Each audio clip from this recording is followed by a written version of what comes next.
제가 오늘 본문은 마태복음 9장으로 잡았습니다.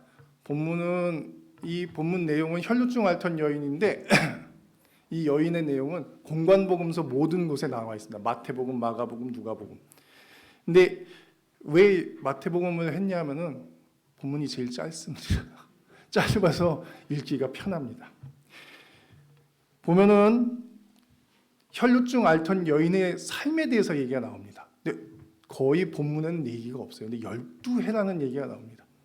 보통 여인들이 죄송합니다. 생리를 하기 시작하는 나이가 어떻게 되죠? 10대 중후반 이렇게 됩니다. 근데 그 당시는 발육이 더 늦었을 수도 있고 한데 보통 그렇게 따져도 이 여인은 아무리 나이를 적게 잡아도 20대 중반입니다.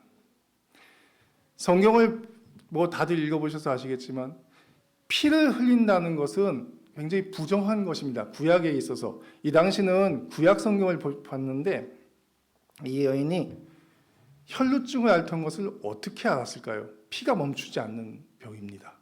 여인들은 한 달에 한 번씩 생리를 합니다. 근데 이게 굉장히 여자들한테 불편하다고 저는 알고 있습니다. 저는 남자라서 잘 모르는데 그렇죠?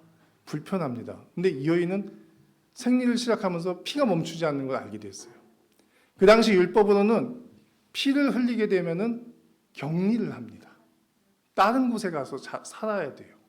근데 이 여인은 피가 멈추지 않는 것을 부모도 알았고 가족들, 형제들이 다 알았을 겁니다. 어떻게 됐을까요? 평생 홀로 살아야 되는 것이었습니다.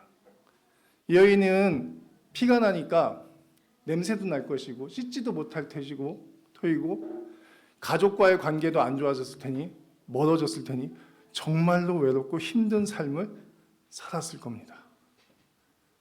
성경의 유추해 보건대 여인은 이 당시 유대교인들, 이스라엘 사람들은 다 여호와 하나님을 믿었고 율법을 따랐습니다. 이 여인은 하나님을 알았고 구세주가 오신다는 소식도 성경을 통해서 말씀을 통해서 알고 있었을 겁니다.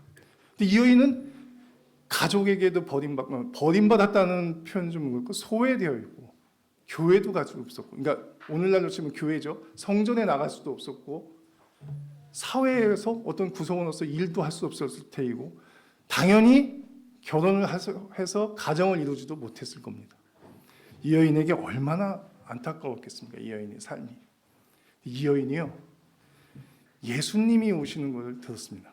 예수님 소식은 다 듣고 있었어요. 왜냐하면 워낙에 유명한, 오늘날로 치면 BTS보다도 더 유명했을 겁니다. 예수님이 그 많은 환자들을 고쳤대. 예수님이 사람들한테 없는 가운데 5천 명을 먹였대. 별별 얘기를 다 들었을 겁니다. 예수님이 우리 동네에 오십니다. 근데 내가 꼭 만나야겠어요. 어떻게? 나을 것 같아. 예수님을 만나면 내가 나을 것 같은데 사람들이 얼마나 많았습니까? 근데 접근을 할 수가 없는 거예요. 여기까지 다 아시는 얘기죠. 다 아시는 얘기입니다. 성경에서 이 예화는 수십 번, 수백 번을 설교 제목으로 나왔고 많은 분들이 아시는 얘기입니다. 이 여인이 어떻게 했습니까? 냄새 나는 옷도 씻지도 못하고 더러운 몸으로, 냄새 나는 몸으로 사람들 틈바구니에 갔습니다. 사람들이 어떻게 했어요? 막 밀쳤을 겁니다. 어떻게? 아니, 더러운 여자, 부정한 여인이, 피 흘리는 여인이 왜 여길 와서 이렇게 우리한테 이렇게 힘들게 할까? 근데 예수님을 봐야 되니까 그 신경을 안 썼어요. 근데 이 여인은 예수님이 구세주라는 것을, 그리스도라는 것을 알고 있었습니다. 아, 저분에게 손만 대면 내가 나을 것 같다. 본문에 보면은 겉옷을 만졌다고 표현되어 있습니다. 공관복음서 세 곳의 모든 곳에 만졌다는 표현이 있습니다. 병이 나았죠. 피가 멈췄음을, 병이 나았음을 이 여인이 직감적으로 느꼈습니다. 구원을 받았다고 했습니다. 네 믿음이 너를 구원했다. 네 믿음이 너를 구원했다. 여인은 예수님을 찾은 목적이 병을 낫기 위해서였습니다. 근데 병을 낫기 위해서 이분이 구세주라는 것을 믿었던 것입니다. 또 한 명이 있습니다. 오늘 본문에는 없는 얘기인데 여러분 잘 아시는 삭개오가 있죠. 삭개오는 키가 작았어요. 성경 말씀 우리 주일학교 애들도 더 잘 겁니다. 키가 작았는데 세리였어요. 세리는 어떤 역할을 했냐면은 그 당시 로마에서 세금을 걷는데, 야, 오늘은 500원만 걷어와. 근데 더 걷으면 네가 가져도 돼. 이런 식의 법이었습니다. 그러니까 어떻게 했습니까? 삭개오는 내가 부자가 되려면 이놈들한테 돈을, 죄송합니다, 속된 말로 족쳐갖고 더 받아내야겠다. 내가 부자가 돼야지, 돈을 잘 벌고 잘 살아. 근데 삭개오 역시도 말씀을 아는 사람이었고 율법을 아는 사람이었어요. 하나님이 계심을 알았고 그리스도가 오시는 것을 알았던 것입니다. 근데 삭개오 역시도 그런 어떤 사회로부터 소외되고 자기 스스로가 그 돈을 벌기 위해서 사람들한테 지탄을 받는 대상이었습니다. 그러다 보니까 교회나, 그러니까 성전이나 여인과 마찬가지로 소외된 사람 중에 한 명이었습니다. 근데 이 삭개오가 예수님이 오신다는 얘기를 들었어요. 유명한 사람 온다니까 한번 구경 가야지. 근데 혹시 여기 다들 이렇게 직장 생활하시거나, 저도 직장 생활합니다. 하루를 쉰다거나 일을 안 하면은 어떻게 됩니까? 자영업 하시는 분들은 더 잘하시겠죠. 내가 가게를 문 닫고 오늘 예수님 보러 가. 근데 오늘 하루 수입이 얼마큼 나와? 그걸 손해하고 나가는 겁니다. 삭개오는요, 내가 오늘 저 몇 집만 더 들어서 세금을 거두면 내 돈이 얼마나 더 생기는데 갑자기 예수님이 보고 싶었던 거예요. 예수님을 만났습니다. 예수님을 만났는데 예수님이 삭개오를 이번엔 불렀어요. 그랬더니 삭개오가 어떻게 했습니까? 당장 내려왔습니다. 예수님을 보는 순간 그분이 그리스도인 것을 깨달았고 자기 믿음을, 신앙을 고백합니다. 내가 토색한 일이 있으면 4배나 갚겠습니다. 잘못한 게 있으면 하나님 다 용서해 주십시오. 예수님 저희 집으로 가시죠. 구원을 받았어요. 이 집에 오늘 구원이 이르렀다 얘기를 합니다. 삭개오도 그렇고 혈루병 여인도 그렇고 공통점이 무엇이었습니까? 사회로부터 소외되고 격리되고 어려움을 처한 자였습니다. 예수님은요, 그런 사람들에게 오셨던 겁니다. 여러분, 다윗도 잘 아시죠? 제가 오늘 왜 자꾸 간증을 하라고 했는데 본문은 성경을 얘기를 안 할 수가 없습니다. 다윗은 여러분들도 더 잘 아시죠? 다윗이 누굽니까? 혹시 아십니까? 다윗은 성경을 모르고 교회를 안 다니는 사람도 다윗이 누군지 잘 압니다. 이유는 한 가지예요. 이스라엘의 가장 역대, 가장 위대했던 왕, 가장 부강했던 왕, 싸움도 잘했던 왕, 다윗과 골리앗 이야기는 아이들도 다 압니다. 모든 사람이 다 압니다. 근데 다윗은 외로운 삶을 살았습니다. 형제들 가운데 모든 집안 형제들이 전쟁터에 나갔을 때, 아니 전쟁터에 안 나갔을 때도 마찬가지입니다. 목동의 역할을 했어요. 목동은 무엇이냐면은 양떼를 끌고 들판에 나가서 양을 먹이는 일을 하는 겁니다. 근데 그게 형제들하고 같이 나갔을까요? 아닙니다. 혼자 나갔어요. 성경에 보면 다윗이 혼자 나가서 사자도 늑대도 짐승들과 싸웠다는 얘기 스스로 합니다. 그게 무슨 얘기냐면은 자기는 혼자 있었다는 겁니다. 집안에서 막내였어요. 외모도 훌륭하지 않았습니다. 그런데 하나님이 함께 하시는 것을 알았어요. 소외된 삶이었습니다.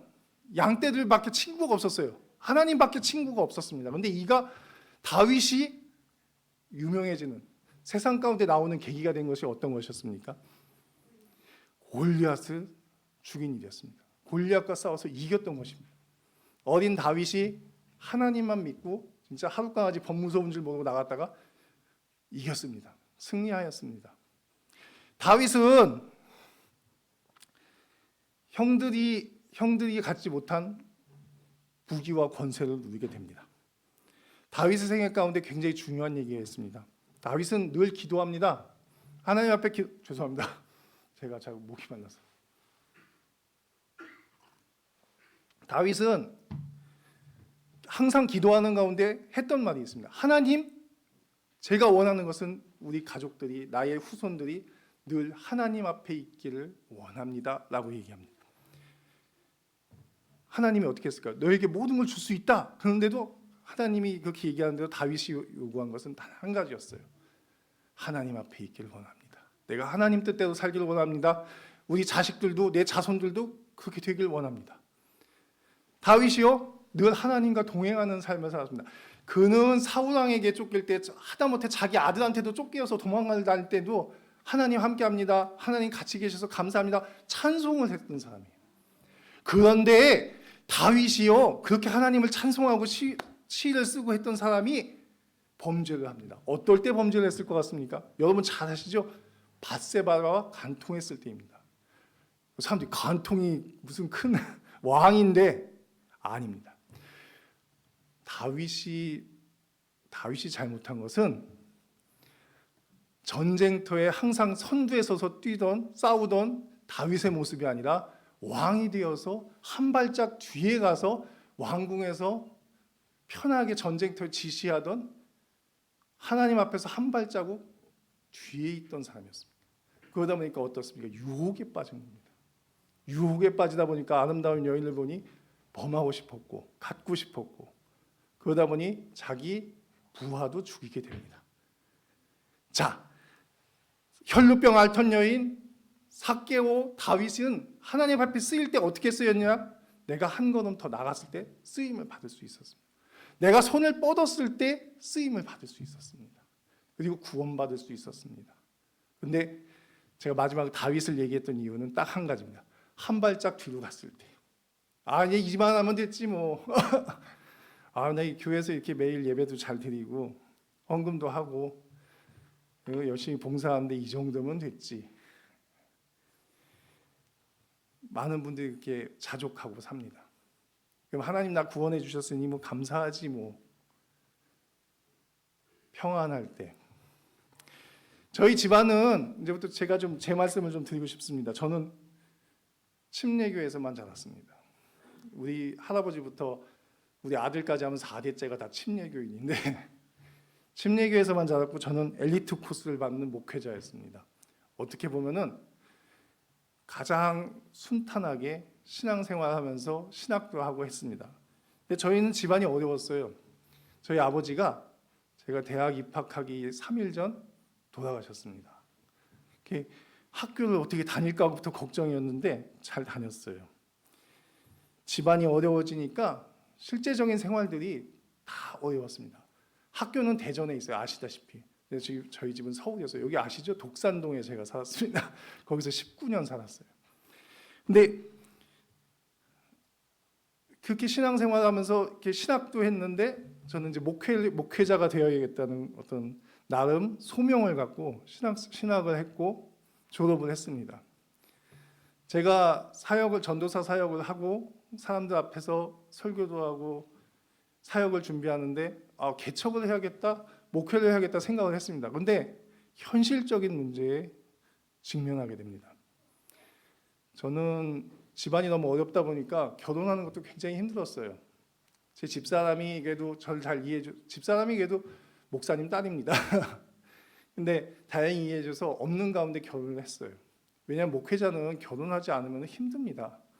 그래서 결혼을 했는데 생활은 정말 어려웠어요. 저희는 아버지가 안 계시니까 홀 어머니를 모셔야 됐고 또 여동생이 있었어요. 어려운 가운데 사는데 군대도 갔다 오고 학교도 졸업을 했어요.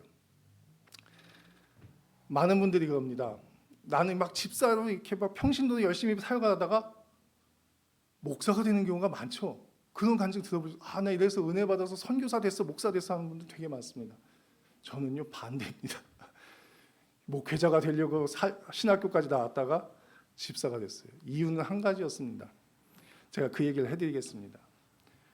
저는 집안을 살리는 게 우리 아이 분유값을 버는 것이 더 중요했어요. 현실적인 문제, 기도하고 금식하는 문제. 어떤 분들이 그럽니다. 하나님 앞에 기도하고 금식하고 매달리면 주시지 않겠냐? 안 해봤겠어요? 그럼 네 정성이 부족한, 아니 정성이 부족한 문제가 아니지 않습니까? 현실적인 문제였어요. 하나님 저 좀 이따 할게요. 좀 이따 하겠습니다. 일단 먹고 삽시다. 나름 타협을 했어요. 근데 아시겠지만 신학 공부를 거의 10년 했습니다. 근데 뭔 기술이 있고 무슨 자격이 있겠어요? 취직을 할 수 있습니까? 졸업장은 대학원 나왔어요. 근데 어딜 가서 뭘 할 수 없어요. 자격증 갖고 해서 국가에서 준 건 운전면허증밖에 없는데 뭘 했겠습니까? 그 당시 제가 졸업을 하고서 2001년도쯤이었는데 제일 할 수 있는 게 대리운전이었습니다. 그 당시 대리운전이 막 시작이 됐을 때예요. 근데 대리운전하면 돈을 많이 번대서 밤새 대리운전도 하고 낮에는 아이들 학원차도 운전하고 운전밖에 할 줄 아는 기술이 없으니까 야 이렇게 해서 돈을 벌어야겠다. 근데 버는데 참 힘들었습니다. 집사람이 그걸로는 안 되겠어요. 그래서 어떻게 합니까? 우리 아들 집사람이 취직을 해야겠다가 취직을 하는데 우리 집사람이 제가 그 당시 안산에 살았어요. 지금도 안산에 삽니다. 근데 안산에 뭐가 제일 많습니까? 반월공단, 공장이 제일 많아요. 공장. 집사람이 공장에 취직을 하겠대요. 그래서 아니, 당신이 갈 수 있겠어? 근데 갔습니다. 집사람도 벌고 저도 법니다. 그러다가 안정된 생활이 안 되는 거예요. 그래서 제가 취직을 해야겠다. 키도 크고 제가 키가 좀 큽니다. 생긴 것도 좀 잘생기지 안 생겼다고요? 잘생겼습니다. 그래서 제가 이력서를 여기저기 냈는데 잘 안 돼요. 나이도 그 당시에 좀 많은 편이었고 어떤 취업이 되기 쉽지 않은데 한 곳에서 취업이 됐습니다. 어떤 데였냐면 옷가게였어요. 근데 사장님이 옷 장사를 하는데 가게를 한 6, 7개 합니다. 매장이 많은 거예요. 너 키도 크고 말도 잘하는 것 같으니까 해보자. 그래서 제가 옷 장사를 했습니다. 열심히 돈을 벌었어요. 옷도 잘 입었어요. 좋은 옷 많이 입고 왜 옷을 계속 보다 보면 옷을 입습니다. 그러다 보니까 다 좋았습니다. 돈도 벌고 사는데도 이제 어려움이 없는 것 같고 막 힘들지 않았어요. 근데 아침 10시부터 저녁 10시까지 일했어요. 옷 장사의 제일 나쁜 점이 뭔지 아십니까? 신앙인으로서 주의를 지킬 수 없습니다. 저는 어떻게 했겠습니까? 그래도 나름 신학도 했고 공부도 했고 목회자가 되려고 했던 사람인데 주일날이면 교회 일이 다 끝나고 와서 그 당시 CBS 같은 거, CTS 같은 걸 보면서 예배를 대충 때웠습니다. 아니면 새벽에 드리거나 동네에 있는 교회 새벽 예배 가거나 그 나름 그러니까 자위를 한 거예요.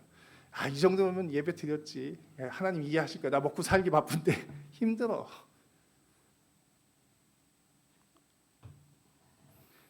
우리 아이가 5살쯤 됐을 거예요. 2005년도 6년도쯤 됐을 거예요. 그때 제가 아침에 출근을 하고 있는데 걸어갔어요. 걸어가는데 갑자기 집에서 전화가 온 겁니다. 아이가 이상하다는 거예요. 이게 내가 집안에는 어머니하고 여동생밖에 없는데 막 뛰어갔습니다. 애가 경기를 했다는 건데 경기가 아니고 그냥 까무라쳤어요. 눈이 뒤집혀졌어요. 그리고 애가 말도 못하고 정신을 못 차리는 겁니다. 아무것도 보이지 않았어요. 애를 안고 병원을 갔는데 3일 동안 안산에 있는 고대병원, 안산 고대병원에서 3일 동안 검사를 했는데 아무 검사 결과에 이상이 없답니다. 근데 아이가 검사가 끝나고서 이제 병원에서 퇴원할 때 이제 정신이 들었어요. 말을 못합니다. 말을 못하고 죄송합니다. 행동도 느린 거예요. 이렇게 잘 짚지도 못하고 이 감당이 안 되는 겁니다. 제 삶이. 하나님이 나한테 목회를 안 하니까 설마 이래서 나한테 벌을 주시나 이런 생각을 했어요. 근데 하나님 벌 주시는 분이 아닙니다. 절대 아닙니다. 하나님이 계서 내가 이거 우리 아들이 제가 중학교 고등학교 때 IQ 검사를 하지 않습니까? 제가 155가 나왔습니다. 학교에서는 멘사에 추천할 정도였어요. 공부를 잘한 건 아니에요. 근데 아이가 이상해집니다. 말도 못하지 갑자기 장애가 생긴 거예요. 그래서 내가 집사람하고 저희 어머니하고 같이 기도를 하기 시작했습니다. 하는데 아무래도 내가 주의를 못 지키고 신앙생활을 제대로 못하는 것이 아마 그 이유가 아닐까 이 깨달음을 주셨어요. 그럼 주의를 지키려면 지금 내가 열심히 지금 돈 잘 벌고 있는 옷가게를 그만둬야겠네 이런 생각이 드는데 갑자기 또 뭐 할 수 있는 게 없지 않습니까? 옷가게를 그만두면 어딜 갈 데가 없어요. 근데 집사람이 자기와 같이 공장에서 일을 하자는 겁니다. 근데 자존심이 있지. 여기 나이 드신 분들 꽤 계시는데 예전에 공장 다니는 공원들을 뭐라고 했습니까? 공돌이 공순이라고 했어요. 저도 독산동 여기 살아서 구로공단 잘 압니다. 맨날 공순이 공돌이 얘기를 했는데 내가 그걸 해도 된다는 게 차마 할 수가 없었어요.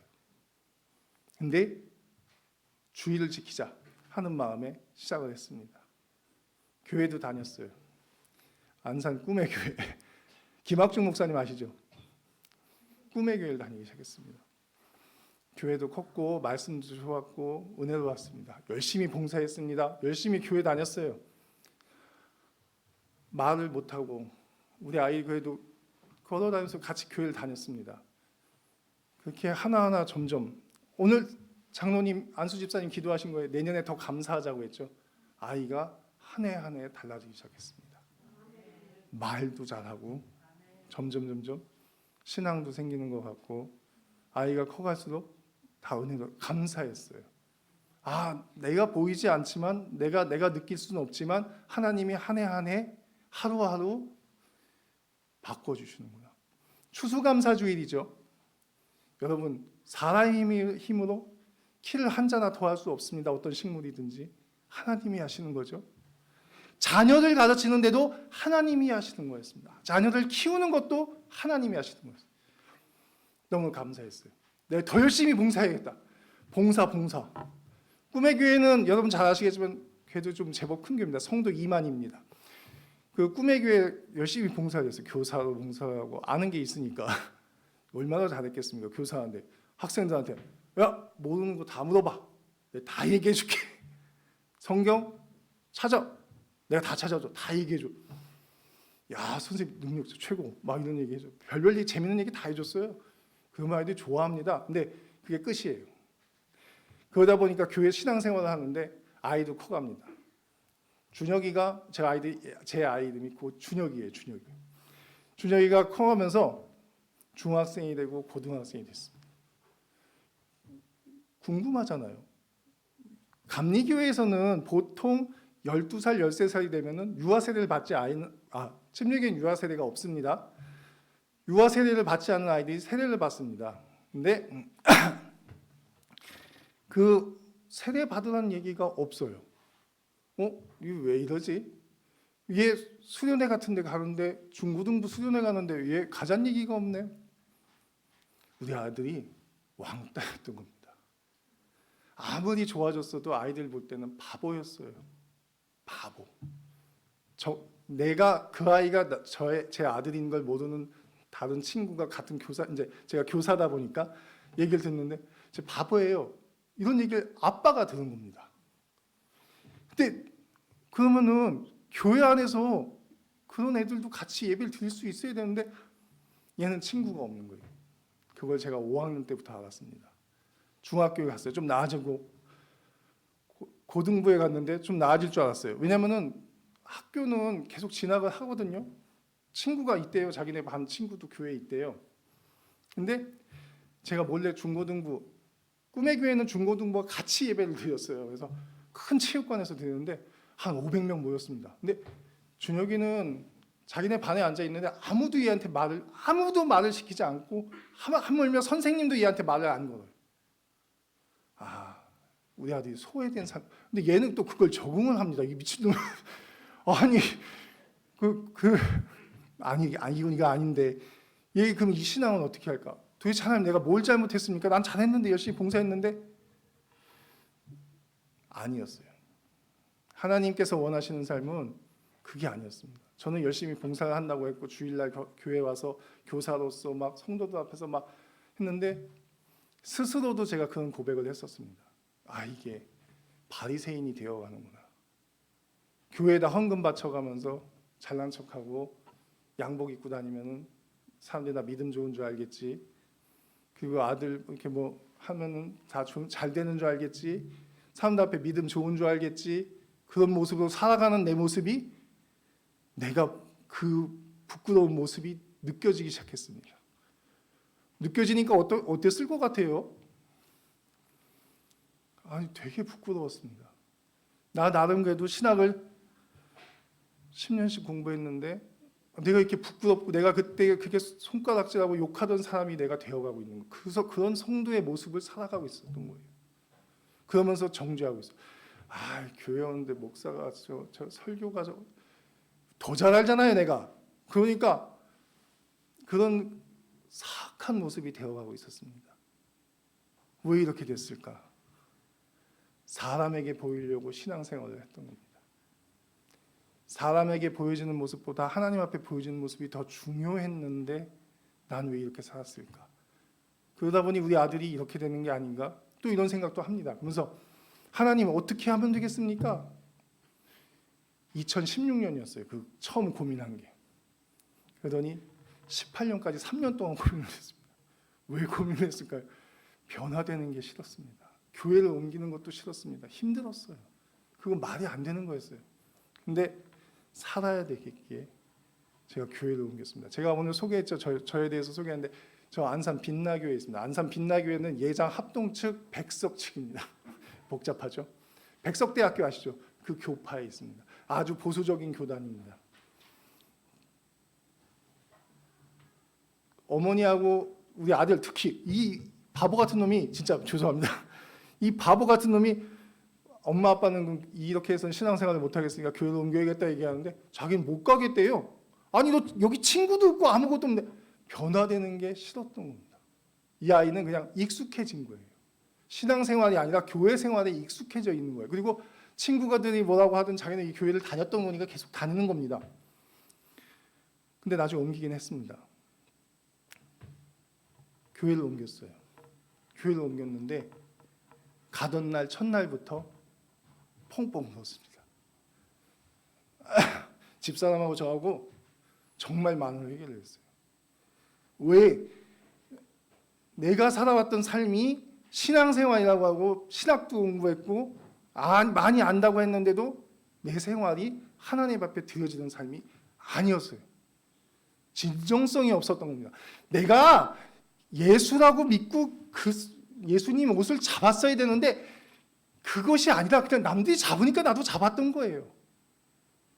그런 우를 내가 배웠다는 나 역시도 똑같은 행동을 하고 있었던 겁니다. 평신도들, 진짜 내가 자존심 상하게 집사도 아닌 평신도들보다도 못한 삶을 나도 똑같이 하고 있었던 거예요. 이렇게 멍청한 삶을 사니 하나님이 나에게 깨달음을 주셨구나 생각이 들었습니다. 마음이 바뀌었어요. 그럼 이제부터 어떻게 해야 될까? 교회 안에 있는 모든 성도들이 내가 내 신앙을 그 사람들한테 보여줘야 되는 대상이 아니라 나와 같이 신앙생활을 해야 되는 형제, 자매, 가족으로 생각이 들기 시작했습니다.